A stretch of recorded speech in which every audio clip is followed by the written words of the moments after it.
मैं डॉक्टर लक्ष्मी नारायण, प्रवक्ता इतिहास, राजकीय मॉडल संस्कृति वरिष्ठ माध्यमिक विद्यालय ततारपुर इस्तुरार रेवाड़ी हरियाणा, आप सभी विद्यार्थियों का इस व्याख्यान में स्वागत करता हूं। आज के अपने अध्याय का नाम है विद्रोही और राज, 1857 का आंदोलन और उसके व्याख्यान।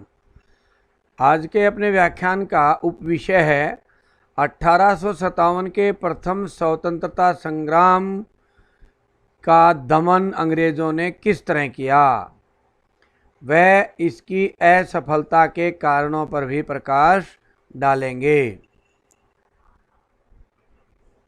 1857 के प्रथम स्वतंत्रता संग्राम का दमन, तो सबसे पहले नज़र मारते हैं कि कैसे अंग्रेज़ों ने भारत में क्रांति का दमन किया। 1857 के बारे में हमारे पास जो भी विवरण मौजूद हैं उनसे ये साफ हो जाता है कि इस विद्रोह को कुचलना अंग्रेज़ों के लिए बहुत आसान साबित नहीं हुआ। इस विद्रोह से अंग्रेज़ अधिकारियों में घबराहट फैल गई थी। उन्हें लगने लगा था कि भारत उनके हाथ से निकल रहा है। फिर भी अंग्रेज़ों ने भारत छोड़कर भागने की बजाय इसे कुचलने का दृढ़ निश्चय किया। क्रांति के समय भारत का गवर्नर जनरल लॉर्ड कैनिंग था। वह एक चतुर कूटनीतिज्ञ व धैर्यवान राजनीतिज्ञ था। उसने एक समन्वित रणनीति बनाई और उसे बड़े ही धैर्य से लागू किया। अंग्रेज़ों की दमनकारी रणनीति अर्थात विद्रोह को कुचलने के लिए अंग्रेज़ों ने क्या तरीके अपनाए। पहला तरीका विद्यार्थियों था कि जहां भी सैनिकों में छिटपुट विद्रोह के संकेत मिले वहीं सैनिकों से हथियार छीन लिए। अर्थात अंग्रेज़ों को जहां पर भी लगा कि यहाँ क्रांति हो सकती है, यहाँ हमारे खिलाफ विद्रोह हो सकता है, वहीं सैनिकों के पास हथियार नहीं छोड़े गए, उनसे जमा करा लिए गए, उनसे छीन लिए गए। इस तरह से यह तरीका उन्होंने विद्रोह को दबाने का अपनाया। बम्बई व मद्रास प्रेसिडेंसियों की सेना तथा पंजाब व गोरखा रेजिमेंटों को लाभबद्ध किया गया, क्योंकि इन सेनाओं में विद्रोह का प्रभाव नहीं था। अर्थात दक्षिण भारत में विद्रोह का प्रभाव नहीं था, इसलिए बम्बई व मद्रास प्रेसिडेंसियों की सेना को मजबूत किया गया और उनको उत्तर भारत की तरफ भी भेजा गया और उनका विद्रोह के दमन में उपयोग किया गया। ऐसे ही पंजाब व गोरखा क्षेत्रों में भी विद्रोह का प्रभाव नहीं था और उसी तरह पंजाब व गोरखा रेजिमेंटों के सैनिकों में भी विद्रोह के लक्षण नहीं थे। इसलिए इन रेजिमेंटों को भी अंग्रेज़ों ने लाभबद्ध किया गया और इन सैनिकों का भी विद्रोह के दमन में उपयोग किया गया। उत्तर भारत को दोबारा जीतने के लिए टुकड़ियों को रवाना करने से पहले अंग्रेज़ों ने उपद्रव शांत करने के लिए फौजियों की आसानी के लिए कई कानून पारित कर दिए थे। मई और जून 1857 में पारित किए गए कई कानूनों के जरिए न केवल समूचे उत्तर भारत में मार्शल लॉ लागू कर दिया गया, बल्कि फौजियों को विशेष अधिकार देकर भेजा गया। सैनिक टुकड़ियों के अधिकारियों व आम अंग्रेज लोगों को हिंदुस्तानियों पर मुकदमा चलाने और उनको सजा देने का अधिकार दे दिया गया। जिन पर विद्रोह में शामिल होने का शक था उनको वो सजा दे सकते थे और वो भी खुले में सरेआम। कहने का मतलब यह है कि कानून और मुकदमे की सामान्य प्रक्रिया रद्द कर दी गई थी और यह स्पष्ट कर दिया गया था कि विद्रोह की केवल एक ही सज़ा हो सकती है, वो है सजाए मौत। अर्थात सैनिक टुकड़ियों के अधिकारियों को, आम अंग्रेज़ों को ये अधिकार उस समय दे दिए गए थे कि जहाँ पर भी उन्हें लगे कि ये विद्रोही हैं, उनको वहीं पर ही सजाए मौत देने का अधिकार उनको था।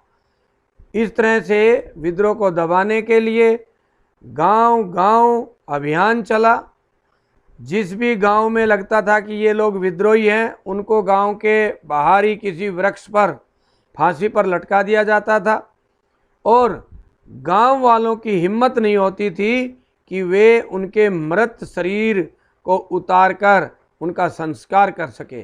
चील कौवे उनको खा जाते थे और दुर्दशा उनके मृत शरीरों की होती थी।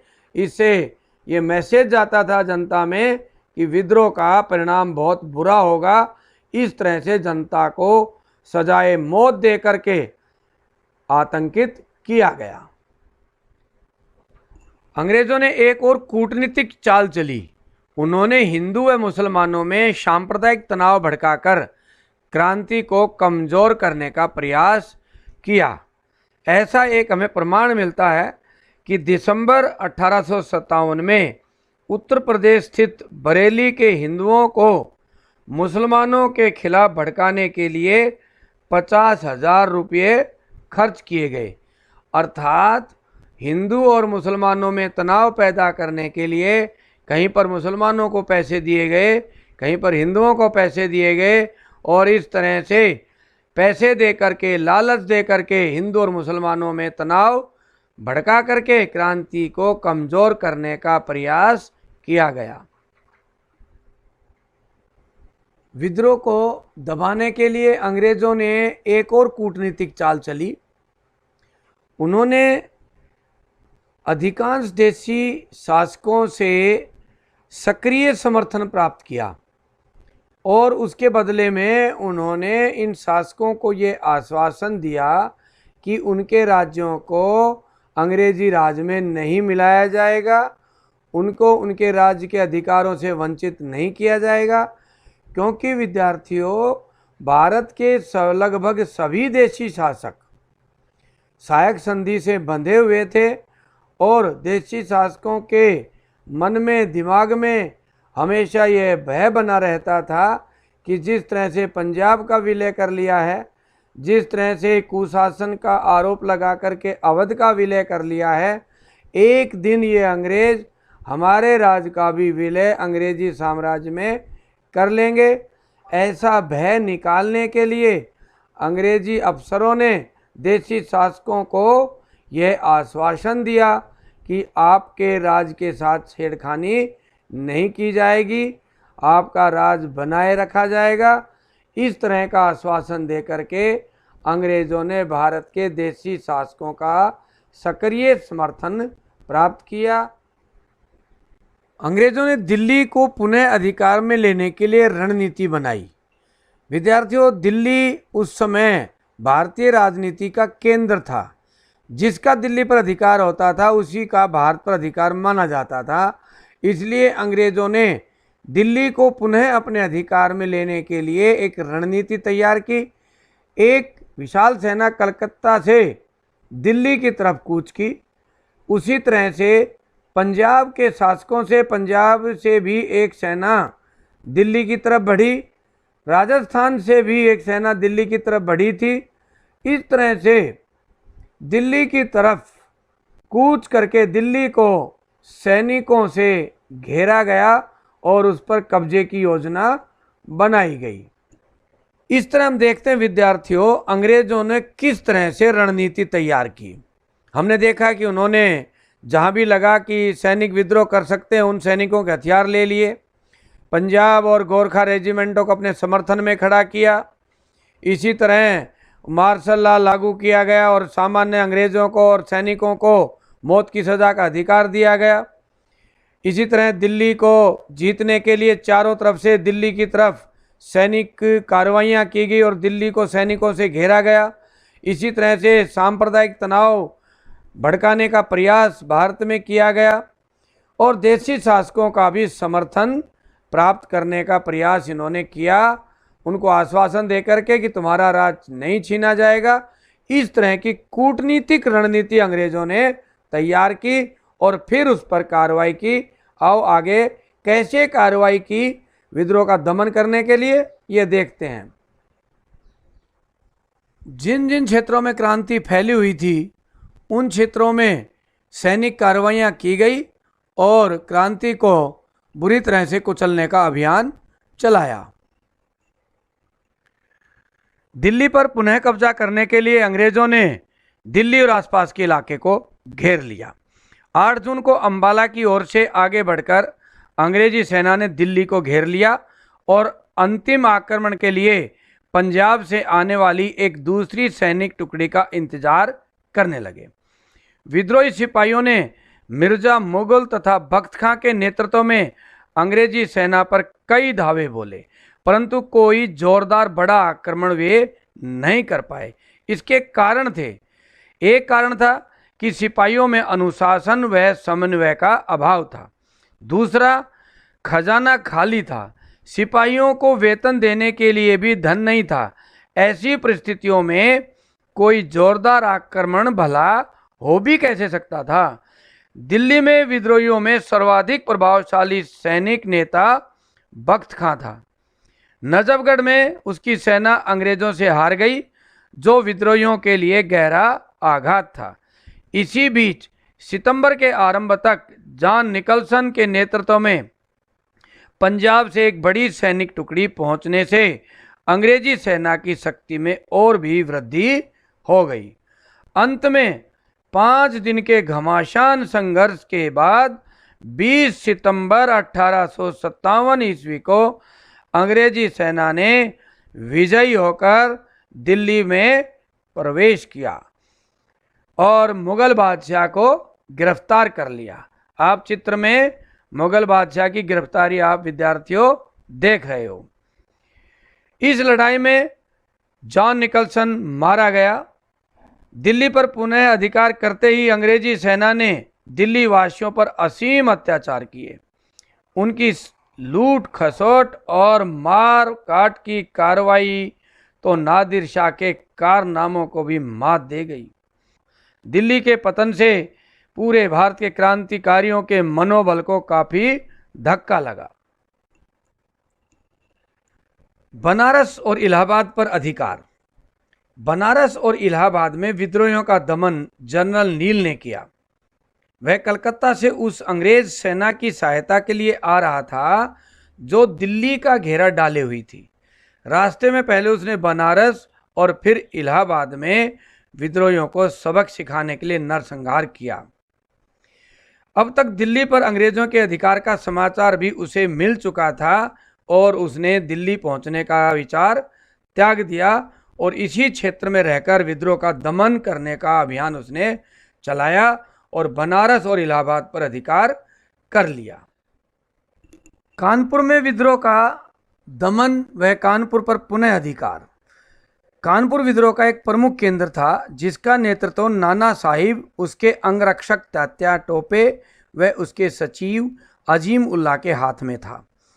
बहादुरी व उत्साह में कहीं कोई कमी नहीं थी। यहाँ विद्रोह शुरू होने पर अंग्रेजों ने छावनी की किलेबंदी में शरण ली, लेकिन लगभग 3 सप्ताह के बाद अंग्रेजों को पराजित करके सभी को मौत के घाट क्रांतिकारियों ने उतार दिया। कानपुर क्षेत्र में जनरल नील, हैवलॉक तथा जेम्स ऑट्रम के नेतृत्व वाली सेनाओं से विद्रोहियों की भीषण भिड़ंत हुई।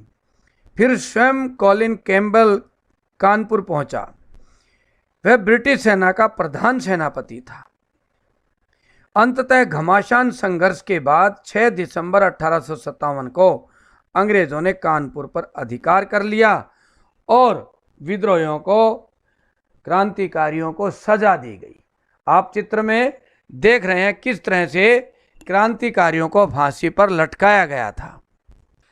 यहाँ से पराजित होकर तात्या टोपे रानी लक्ष्मीबाई के साथ जा मिला, जबकि नाना साहिब निराशा की स्थिति में नेपाल की ओर चले गए।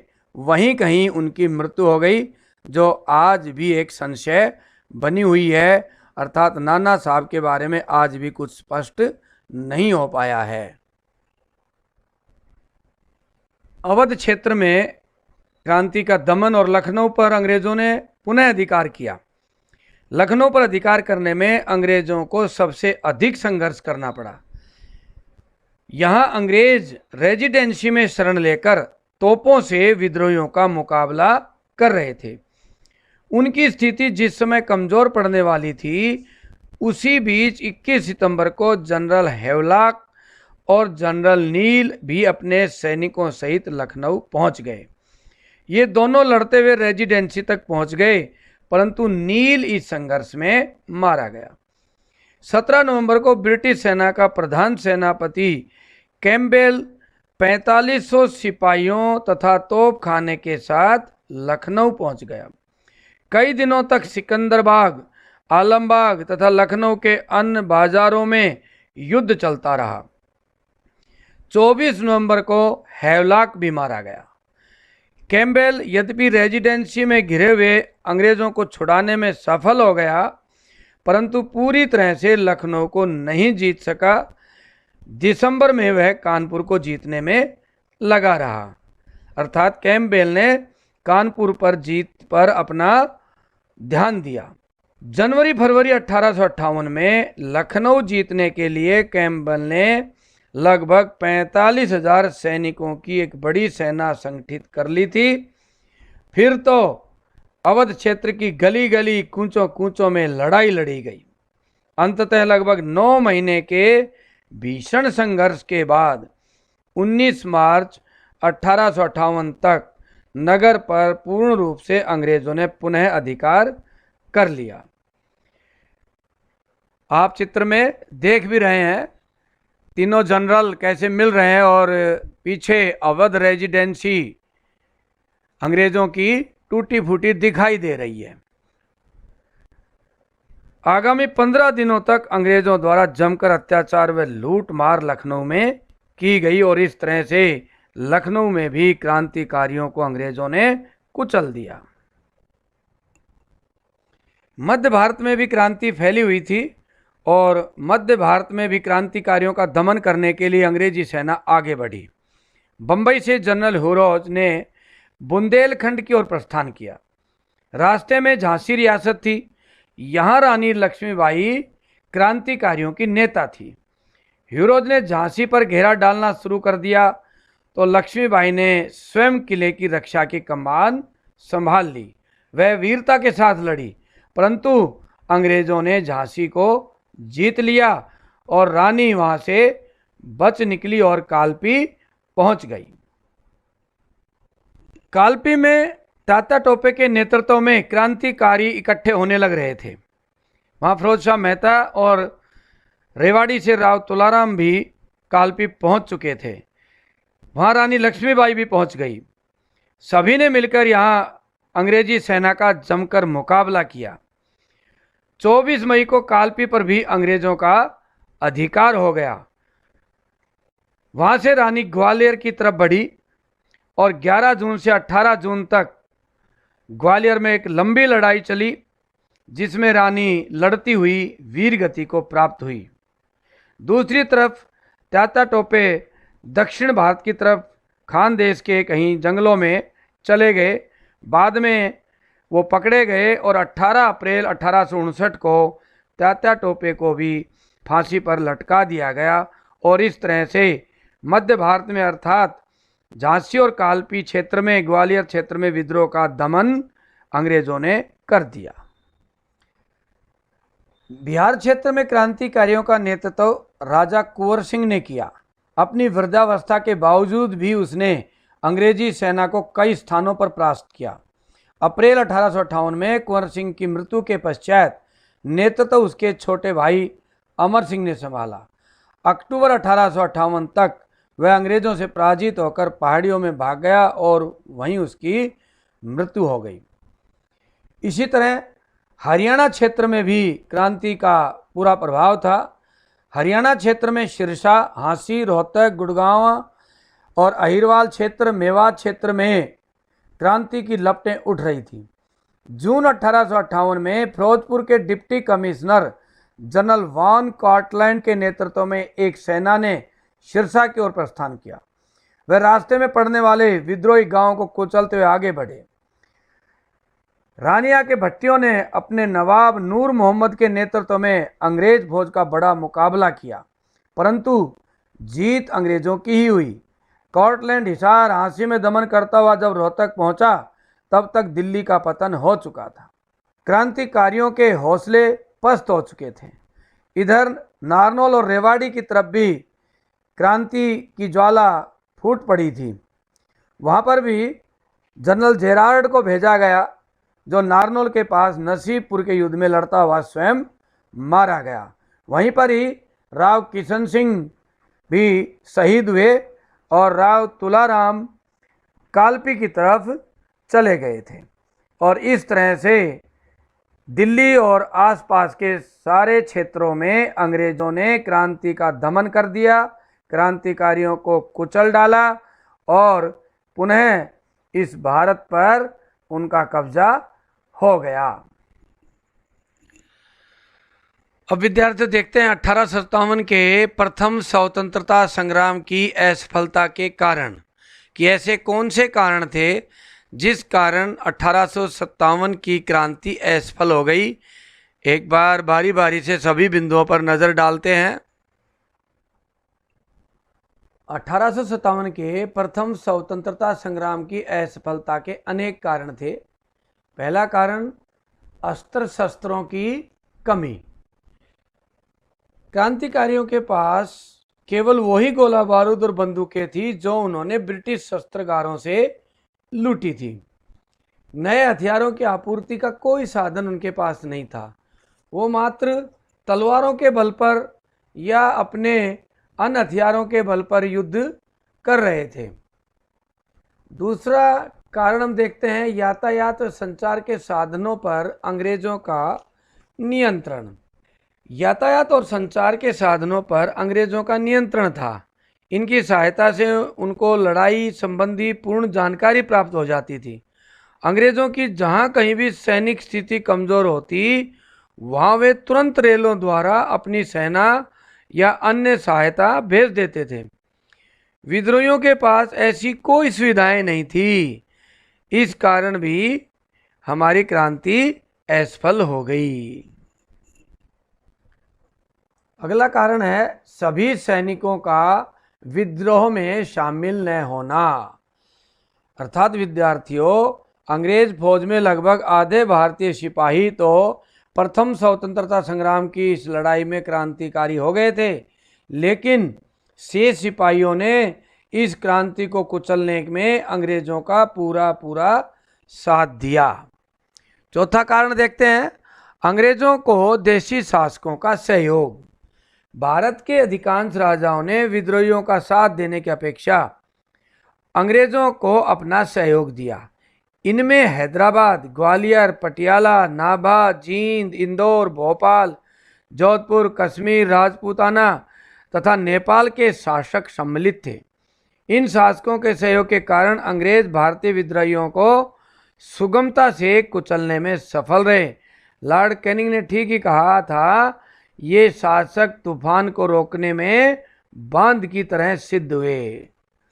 और इस तरह से देशी शासकों के सहयोग से भी ये स्वतंत्रता संग्राम सफल नहीं हो सका। एक कारण है सीमित जन समर्थन। उत्तर भारत के काफी क्षेत्रों में सैनिक क्रांतिकारियों को व्यापक जन समर्थन मिला, फिर भी पंजाब, पूर्वी बंगाल, राजस्थान, गुजरात इत्यादि क्षेत्रों में विद्रोह न के बराबर था। दक्षिणी भारत में यह अछूता रहा। शिक्षित मध्य वर्ग की सहानुभूति भी अंग्रेजों के साथ रही। इस कारण से भी यह क्रांति कमजोर पड़ी। अगला कारण है क्रांति निश्चित समय से पूर्व आरंभ हो गई। नाना साहब तथा अन्य नेताओं ने देश भर में विद्रोह के लिए अर्थात क्रांति के लिए 31 मई 1857 का दिन निश्चित किया था, परंतु क्रांति बैरकपुर में 29 मार्च 1857 ईस्वी को तथा मेरठ में 10 मई 1857 ईस्वी को शुरू हो गई। क्रांति के समय से पूर्व शुरू हो जाने के कारण एक तो भारतीय अपनी तैयारी को पूरा नहीं कर सके, दूसरा ऐसी स्थिति में दूसरे क्रांतिकारी नेताओं को यह न पता लगा कि वे क्या करें, इसलिए अंग्रेजों के लिए भारतीयों को परास्त करना सुगम हो गया। एक सातवां कारण अच्छे जनरलों का अभाव। विद्रोह की सफलता उसके जनरलों पर निर्भर करती है, परंतु दुर्भाग्यवश भारतीयों के पास अच्छे जनरलों का अभाव था। निसंदेह भारतीयों के पास बहादुर शाह जफर, नाना साहिब, तात्या टोपे, रानी लक्ष्मीबाई जैसे नेता थे, परंतु वे सारी सेनाओं को एक झंडे के नीचे एकत्र न कर सके। इसके अतिरिक्त उनमें सैनिक योग्यता का भी अभाव था। दूसरी ओर अंग्रेजों के पास नील, निकलसन, लॉरेंस, कैम्पबेल, हैवलॉक जैसे प्रख्यात जर्नैल थे। उन्हें युद्ध कला का बहुत अनुभव था। परिणाम स्वरूप भारतीयों की पराजय हुई। अगला कारण देखते हैं, नेताओं में उच्च आदर्श का अभाव। क्रांतिकारियों के नेता मुख्यतः अपदस्थ शासक या उजड़े हुए जमींदार थे। वे सब अपने अपने स्वार्थों के लिए खड़े थे, कोई अपने राज्य के लिए, कोई अपनी जमीन के लिए। उनका कोई एक उच्च आदर्श नहीं था, ऐसा इतिहासकार मानते हैं। परंतु विद्यार्थियों, इसमें एक उच्च आदर्श स्पष्ट होता है कि सभी का एक आदर्श जरूर था कि अंग्रेजों को भारत से निकालना। चाहे वो अपने अपने स्वार्थ के लिए लड़ रहे थे, परंतु एक आदर्श था अंग्रेजों को भारत से निकालना। परंतु उस समय स्पष्ट ना होने के कारण क्रांति कमजोर पड़ी। नौवां कारण हम देखते हैं, दमन का सहारा। अंग्रेजों ने 1857 के इस प्रथम स्वतंत्रता संग्राम को दबाने के लिए बड़े अत्याचार किए। पूरे भारत में मार्शल लॉ लागू कर दिया गया। सामान्य अंग्रेज अधिकारियों को, अंग्रेज सैनिकों को ये अधिकार दिए गए कि वो किसी को भी मौत की सजा दे सकते हैं। इस तरह के अधिकार देने से गांव गांव में वो घूमते थे और गांव में जो भी विद्रोही नजर आता था, जो भी क्रांतिकारी नजर आता था, उसको गांव के बाहर एक बड़े वृक्ष पर फांसी पर लटका दिया जाता था। और इस तरह के कार्यों से, इस तरह के कर्मों से भारतीयों को आतंकित किया जाता था। इसी तरह से अनेक क्रांतिकारियों को तोप के मुंह के साथ बांधकर उड़ा दिया गया। अनेकों को जेलों में डाल दिया गया, उनको यातनाएं दी गई और जिन सैनिकों ने वफादारी की थी उनको इनाम दी गई और जिन सैनिकों ने क्रांति में भाग लिया था उनके परिवार तक को भी बेइज्जत किया गया और इस तरह से भयांकित करके, आतंकित करके क्रांति को दबाया गया, कुचला गया। एक अंतिम कारण और सामने आता है, कनिंग की कूटनीति और साम्राज्य बनाए रखने का दृढ़ संकल्प। यानी कि अंग्रेजों ने बड़ी कूटनीति से काम लिया, फूट डालो और राज करो की नीति अपनाई। हिंदू और मुसलमानों में फूट डालने का प्रयास किया। हमने पीछे पढ़ा भी था कि एक जगह 50,000 रुपये देकर के भी फूट डालने का प्रयास अंग्रेजों ने किया। इसी तरह से हिंदुओं को यह कहकर भड़काया जाता था कि मुसलमान भारत में अपना राज स्थापित करना चाहते हैं और उसी तरह से मुसलमानों को यह कहकर भड़काया जाता था कि हिंदू अपना राज स्थापित कर लेंगे। और इसी कारण से मुस्लिम बाहुल इलाकों में मुसलमानों ने अंग्रेज़ों का साथ दिया अनेकों जगह। ऐसे ही अनेक जगह हिंदुओं ने, विशेषकर अनेक रियासतों के शासकों ने अंग्रेज़ों का साथ दिया। इस तरह से अंग्रेज़ों ने बड़ी कूटनीति से काम लिया। तो इस तरह हमने विद्यार्थियों देखा कि अनेक कारण थे जिनके कारण से ये क्रांति असफल हुई। और अंत में देखते हैं 1857 की क्रांति के परिणाम। राजनीतिक परिणाम क्या थे? 1857 की इस क्रांति के बाद भारत में कंपनी के शासन का अंत कर दिया गया और 1858 ईस्वी के एक्ट द्वारा भारत में इंग्लैंड की सरकार का सीधा शासन स्थापित कर दिया गया। भारत का शासन चलाने के लिए भारत मंत्री अथवा सेक्रेटरी ऑफ स्टेट की नियुक्ति की गई। उनकी सहायता के लिए 15 सदस्यों के कौंसिल स्थापित की गई। भारत मंत्री को प्रतिवर्ष अपने कार्यों का ब्यौरा ब्रिटिश संसद के सामने रखने को कहा गया और भारत में जो कंपनी का गवर्नर जनरल होता था उसको वायसराय की उपाधि दी गई। वायसराय का अर्थ होता है विद्यार्थियों सम्राट का प्रतिनिधि। इंग्लैंड के सम्राट के प्रतिनिधि के रूप में अब भारत का गवर्नर जनरल राज करने लगा और अब वो वायसराय कहलाने लगा।